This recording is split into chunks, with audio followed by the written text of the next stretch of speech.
Hello. तो जय हिंद प्यारे बच्चों। तो दो मॉक टेस्ट आप लोगों के यूट्यूब पे सॉल्यूशन आ चुके हैं। एनडीए का मॉक टेस्ट का सॉल्यूशन आ चुका है, एयरफोर्स के मॉक टेस्ट का सॉल्यूशन आ चुका है, और ये है तीसरा और सबसे ज़्यादा डिमांड में, यानी कि एमटीएस एसएससी का अगले मंथ एग्ज़ाम है।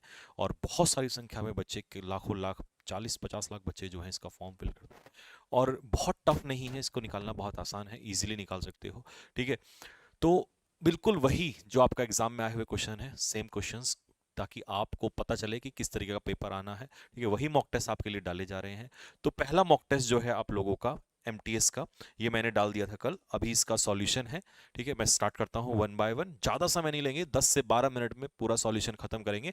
क्योंकि अगर हमें टाइम वेस्ट करना होता तो हम लाइव ही कर रहे होते, इसीलिए हमने रिकॉर्डेड किया है जिससे कम समय आपका लगे। ठीक है, और इस वीडियो के आने के तुरंत बाद आपके जो अगले दिन के मॉक टेस्ट हैं वो आपके एप्लीकेशन पे चले जाएंगे, कैडी डिफेंस एकेडमी के एप्लीकेशन पे। तो उसमें एनडीए होगा, आज एमटीएस होगा, एयरफोर्स होगा और सीजीएल होगा। ठीक है, तो चलिए वहां से आप डाउनलोड करके उन्हें सॉल्व करना आराम से। तो पहला क्वेश्चन है आप लोगों का, बी ऑन क्लाउड 9। अगर कोई व्यक्ति क्लाउड 9 पर है तो प्यारे बच्चों इसका मतलब है कि वो बहुत ज्यादा क्या है, वो बहुत ज्यादा खुश है। तो इसका मतलब है to be in a state of happiness. तो पहले क्वेश्चन का आंसर हो जाएगा A. Next question number 2। Question number 2, the mother as well as her children were. देखो, अभी देखा होगा आपने सुबह 10 बजे वाली क्लास में मैंने आपको कॉन्सेप्ट पढ़ाया था। मैंने कहा ना, आप एक बार तैयारी करो मेरे साथ, और मैं आपको बताता हूं कि सिलेक्शन भाई साहब बाहर ही नहीं जा सकता। जो कॉन्सेप्ट, जो वोकैबुलरी, जो भी ईडीएम वगैरह आपको कराया जाए ना, सेम टू सेम बिल्कुल, बस आप पढ़ते चलो इस बार, और फिर देखो कैसा कोहरा मचाते हैं। तो एज वेल एज में फर्स्ट के अकॉर्डिंग, यानी कि मदर के अकॉर्डिंग आएगा। तो मदर के अकॉर्डिंग वर का क्या हो जाएगा, वॉज। तो ऑप्शन में हमने देखना था वॉज, यहां पर है, तो इसका आंसर एरर हो जाएगा, ए इसका आंसर हो जाएगा। ठीक है, next question number 3। I tried to contact her, मैंने उससे कॉन्टैक्ट करने की कोशिश की 2 या 3 बार, बट हर बार, ठीक है, 2 या 2 से ज्यादा। अब बोथ के साथ कैसा नाउन आता है, प्लूरल आता है। ऑल के साथ कैसा नाउन आता है, प्लूरल, लेकिन टाइम तो प्लूरल नहीं है, तो इसीलिए इनमें से कोई सा भी डिटर्मिनर नहीं लगेगा। ठीक है, तो हर बार, और हर बार के लिए हम एनी टाइम नहीं, एनी का तो मतलब कोई भी टाइम, लेकिन जितनी बार मैंने ट्राई किया उतनी बार, तो उसे कहेंगे ईच। ठीक है, ईच 2 या 2 से ज्यादा के लिए इस्तेमाल हो जाता है। तो each time there was no reply, हर बार वहां कोई रिप्लाई नहीं था। नेक्स्ट, इसके तुरंत बाद क्या आ गया बच्चों, इसके तुरंत बाद आ गया क्लोज टेस्ट। क्लोज टेस्ट आपके उसमें दिया होगा तो आपने उसको पढ़ा होगा। मैं फटाफट आपको इसको पढ़ के और आंसर बता देता हूं। Thomas was the manager of a cooperative society का, थॉमस जो नाम का आदमी है, ये क्या था, वहां पर कोऑपरेटिव सोसाइटी में मैनेजर था, इन कचल, ये नाम है किसी जगह का।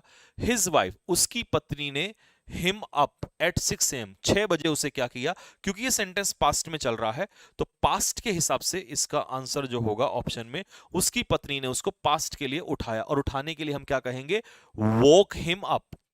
अब आप कहोगे सर अवोक क्यों नहीं आया, क्योंकि देखिए यही तो फर्क है सॉल्यूशन का, कि जो आपके दिल में होता है वो आप हमसे डायरेक्टली पूछ लेते हैं, और भले ही हम आमने सामने ना हो, लेकिन एज यू नो दैट आपके दिल की बात मैं जान लूं। ठीक है, यही मजा है डाउट्स का, क्योंकि आप कहेंगे चलो सर ये तो ठीक है, प्रेजेंट प्रेजेंट, बट ये तो दोनों पास्ट में, तो ये क्यों नहीं लगाया जगाने के लिए। तो प्यारे बच्चों, वहां पर अप भी दिया हुआ है क्लोज टेस्ट में, आप देखिएगा वहां पर उसमें पीडीएफ जो आपने हार्ड कॉपी निकलवाई होगी, अप, और अवोक के पीछे अप नहीं लगता, तो वेक अप, तो उन्होंने उसे जगाया। तो सी इसका आंसर। मजा आया होगा आपको इसको समझने में। ठीक है, बस ऐसे ही आप साथ में रहो और फिर देखो कैसे धमाल मचाते हैं। ठीक है, तो उसकी पत्नी ने उसको क्या किया, his wife woke him up, देखो ये उठाया at 6 AM, because she felt, क्योंकि उसे महसूस हुआ, एक अर्थक्वेक महसूस हुआ। थॉमस ने क्या किया, टुक हिज टेलीविजन, ठीक है, अपने टेलीविजन को क्या किया, तो देखो आपको यहां दिखाता हूं मैं इसके ऑप्शंस में। एकदम से थॉमस ने तुरंत लॉयल्टी से, एग्जैक्टली से, जल्दबाजी से, अब अर्थक्वेक आएगा घर में, तो ऑब्वियसली बात है हम कैसे, हरीडली, तुरंत एकदम से उसको, उसने क्या किया, टेलीविजन को वहां से उठाया।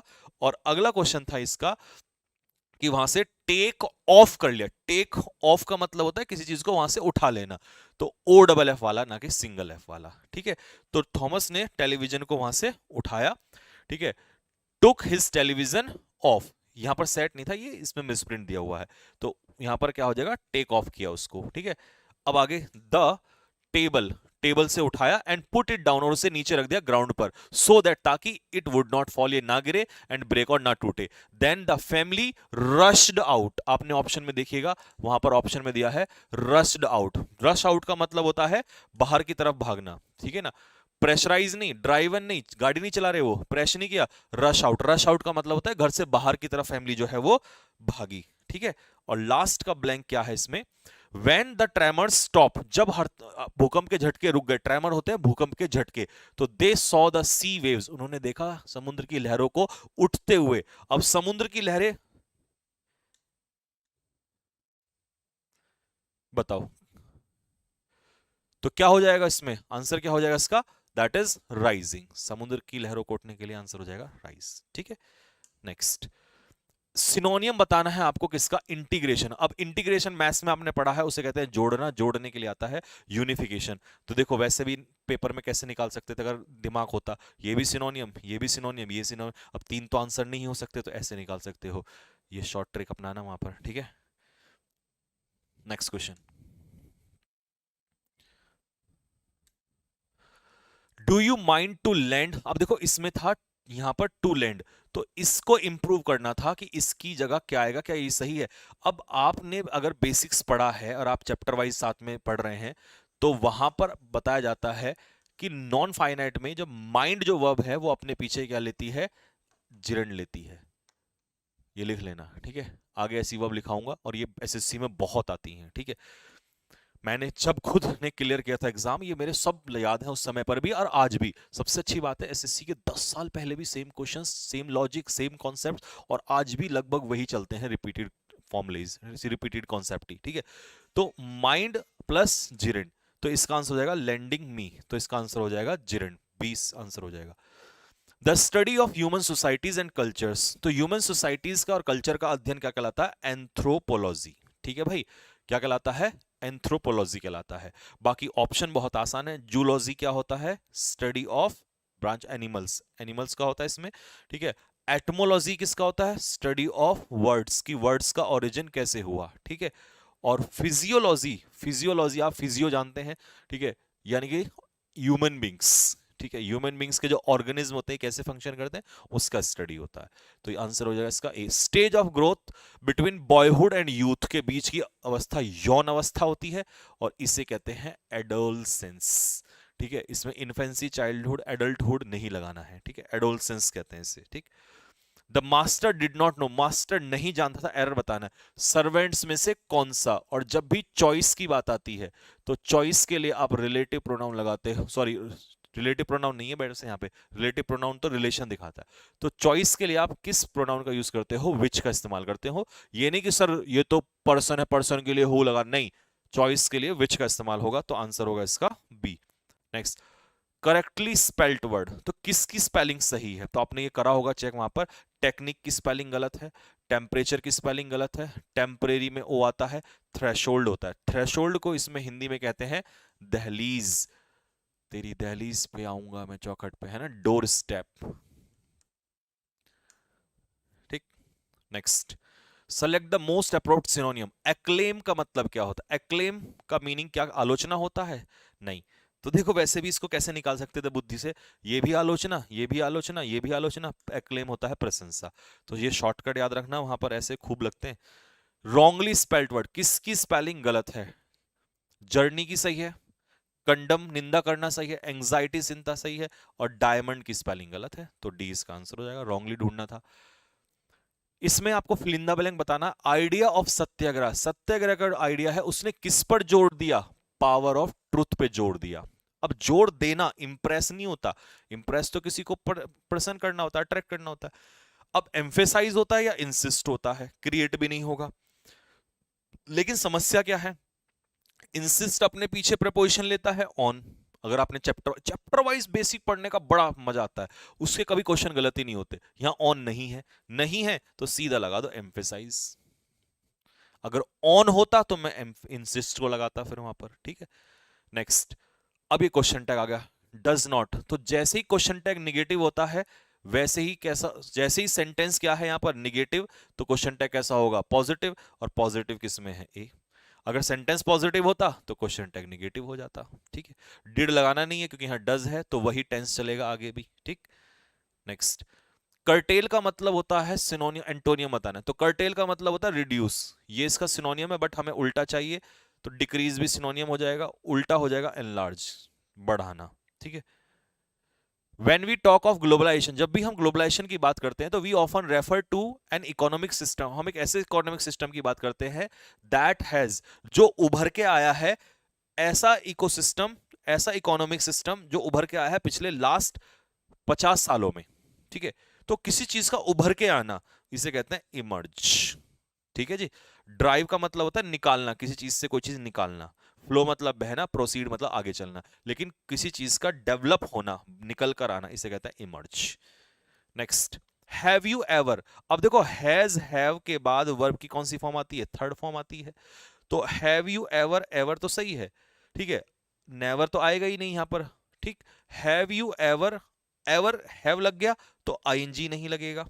ठीक है, क्योंकि वो कह रहा है क्या तुम कभी न्यूयॉर्क गए हो, तो जाना, ठीक है, उसके लिए बीन आ जाएगा, बीइंग नहीं, हैव के साथ, बीइंग नहीं, हैव के साथ थर्ड फॉर्म, तो हैव यू एवर बीन, अब यहां नेवर आएगा नहीं। और दूसरी बात बता दूं, जाना किसी जगह के लिए प्रेपोजिशन विद नहीं आता, क्या आता है, टू, तो आंसर होगा सी। तो क्या तुम कभी न्यूयॉर्क होकर आए हो, जैसे आपको कहना क्या तुम दिल्ली होकर आए हो कभी, तो आप बोलेंगे have you ever been to Delhi, have you ever been to Dehradun, have you ever been to Shimla, तो वहां पर टू प्रेपोजिशन का इस्तेमाल होता है। नेक्स्ट, ईडियम बताना है आपको, किसी को कोल्ड शोल्डर देना, मैंने एयरफोर्स वाले बच्चों को भी बहुत पढ़ा रखा है। ठीक है, सब पेपर निकालोगे आप, बस तैयारी करते रहो। तो कोल्ड शोल्डर देना का मतलब है इग्नोर करना। सारे बच्चे तैयारी करो, पेपर निकलेंगे खूब, सबकी नौकरी लगेगी। Krish and I play tennis together, एक साथ टेनिस खेलते हैं, बट हम में से कोई सा, क्योंकि देखो ये तो पॉजिटिव था, बट कह दिया तो निगेटिव जाना है अब, क्योंकि हम टेनिस साथ खेलते हैं लेकिन अच्छा हम में से कोई भी नहीं खेलता, तो उल्टा। अब क्रिश एंड आई कितने लोग हैं, दो, और दो के लिए नन आता नहीं है, नन कितने के लिए आता है, मोर देन टू, तो इसीलिए मैं इसको भी नहीं लगाऊंगा यहां पर। ठीक है, तो हम में से कोई सा, तो दो के, दो में से कोई भी नहीं के लिए आएगा नाइदर। ठीक है, बोथ लगाओगे नहीं, निगेटिव में बोथ आता नहीं है। नेक्स्ट, यू आर नॉट, अब एरर बताना था। अब भैया पैसिव वॉइस में तुमसे, you are not expected to do the work alone, तुमसे ये एक्सपेक्ट नहीं किया जाता है कि काम अकेला करो, तुम किसी से एक्सपेक्ट नहीं कर रहे हो, यू आर नॉट एक्सपेक्टेड, तो इज एम आर के बाद वर्ब की थर्ड फॉर्म लगती है पैसिव वॉइस में, तो एक्सपेक्टेड इसका आंसर होना था, तो यू आर नॉट एक्सपेक्टेड, तो ए आंसर हो जाएगा इसका। नेक्स्ट, एम्बिगस का बताना है एंटोनियम, एम्बिगस होता है आपका नॉट क्लियर, जो चीज स्पष्ट ना हो, तो उल्टा क्या हो जाएगा, क्लियर, स्पष्ट, सी इसका आंसर हो जाएगा। 24 24 क्वेश्चन थे इसमें, 25 होने चाहिए थे, ये रहा, ये एक्चुअल में 12 था, है ना। चलिए, हाँ, तो चलिए वो आंसर की आप नंबरिंग देख लेना।